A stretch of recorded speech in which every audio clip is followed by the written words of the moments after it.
अस्सलाम वालेकुम दोस्तों, ड्रामा सीरियल बेरंग के आने वाली नेक्स्ट एपिसोड के बारे में हम आपको कुछ बताएंगे। अगर आप हमारे चैनल पर नए तो हमारे चैनल को सब्सक्राइब कीजिए और बेल आइकन को ज़रूर प्रेस कीजिए। दोस्तों, एक दफ़ा फ़हद और फरी के दरमियान फिर से लड़ाई हो जाती है। फ़हद फरी से कहता है कि तुम खाली हाथ क्यों आई हो, तुम अपने हिस्से में कुछ भी नहीं लेकर आई, तुमने अपनी माँ से बात नहीं की, मैं तुम्हारे साथ अब और नहीं रह सकता, नहीं तुम्हारे नाज नखरे उठा सकता हूँ। जिस पर फरी फ़हद से कहती है, अब मैं समझ चुकी हूँ कि तुमने मुझसे दौलत के लालच में मुझसे शादी की थी और अब तुम्हें वो दौलत नहीं मिल रही और अब तुम मुझे छोड़ना चाहते हो, मेरे साथ नहीं रहना चाहते। जिस पर फ़हद फरी से कहता है, देखो तुम इस घर में वापस तभी आओगी जब अपना हिस्सा लेकर आओगी।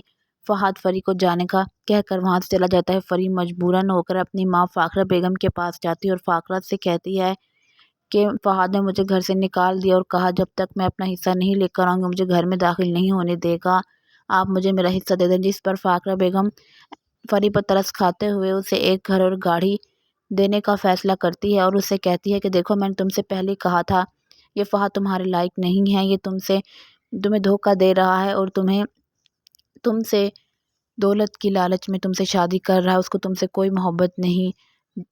मैंने तुम्हें कितना समझाने की कोशिश की लेकिन तुमने मेरी एक भी नहीं सुनी। जिस पर फरी अपनी माँ से कहती है, जब मेरी आंखों पे पट्टी बंध गई थी मुझे फ़हद के अलावा कुछ भी नज़र नहीं आ रहा था, काश मैं आपकी बात मान लेती तो आज यूँ पछता ना रही होती।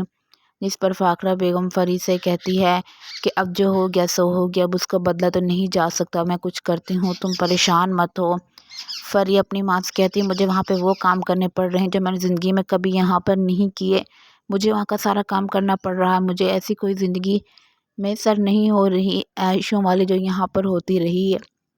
दूसरी तरफ आप लोग ये भी देखेंगे कि अफ़ान के पास एम्प्लॉयर आता है और अफ़ान से कहता है कि मैं एमल से शादी करना चाहता हूँ और उसे पसंद करता हूँ। जिस पर अफ़ान एम्प्लॉयर से कहता है, क्या तुमने एमल की मर्ज़ी पता की है, क्या वो इस शादी से खुश है। जिस पर एम्प्लॉयर कहता है, मैंने अभी उसकी मर्ज़ी पता नहीं की। जिस पर अफ़ान एम्प्लॉयर्स कहता है, पहले तुम उसकी मर्ज़ी मालूम करो तब हम बात को आगे बढ़ाते हैं। यूँ एमल के माँ बाप भी उसे राज़ी कर लेते हैं और एमल कुछ टाइम मांगती है, यूँ इनकी शादी हो जाएगी और एमल अपनी ज़िंदगी में हंसी खुशी रहने लगेगी। दूसरी तरफ आप लोग ये भी देखेंगे कि जैसे ही फ़ाखरा बेगम और एमल ऑफिस चली जाती हैं तो दुर्दाना बेगम प्रॉपर्टी के कागजात ढूंढने में लग जाती, लेकिन उसको वो कागजात कभी भी नहीं मिलेंगे क्योंकि वो उस घर में है ही नहीं। दूसरी तरफ आप लोग ये भी देखेंगे कि जो एमल होती है वो एनी को समझाने की कोशिश करती है और एनी से कहती है कि तुम अफ़ान को एक मिनट भी अकेला ना छोड़ा करो क्योंकि आयमा उसको अपने जाल में फंसा लेगी मीठी मीठी बनकर।